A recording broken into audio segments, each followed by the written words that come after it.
صبح 29 آگوست سال 2022 ساعت 9:03 دقیقه در حدود ناحیه سیزر نیولات سمار روسیه در کیلومتر 925 شوروی M5 اورال در نتیجه با یک فور تمغه من با قریب 20 تن آرد برخوردن ماشین سبکرو تمغه کیا ریو، سه مسافر ماشین سبکرو جان باخته، راننده و یک مسافر دیگرش را با جراحت‌های وزنین بستری کردند. به گفته کارمندان پلیس، راننده کیا به سبب‌های هنوز نامعلوم به سمت مقابل راه برآمده به فور پر از آرد برخورده است. ضربه چنان سخت بود که سه مسافر کیا سالهای تولد دویش 2002 و یکی دیگر 1997 در جای حادثه به هلاکت رسیده.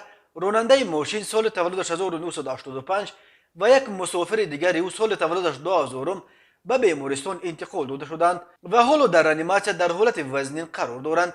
راننده و 4 مسافر او در شهر دلگپرود نیولات مسکو ثبت نام موقتی داشته. راننده فور از ولایت سماره بوده است. حامی حقوق کریم جان یوروف در فیسبوک خبر داد که قربانیان این صدمه در ناحیه سیزرن همه از تاجیکستانند. او نام 4 نفر آنها را نشر کرد. هاچلدیف خالبای فیض‌اللهویچ سال تولدش 2002 ناحیه ناصر خسرو، شکورف صدرالدین یاربیکوویچ سال تولدش 1977 ناحیه شهریتوس، زیاداللهف عباسجان مقصودویچ سال تولدش 2002 ناحیه ناصر خسرو، سنگکوف صدرالدین نجمیدینویچ سال تولدش 2002 ناحیه رشت.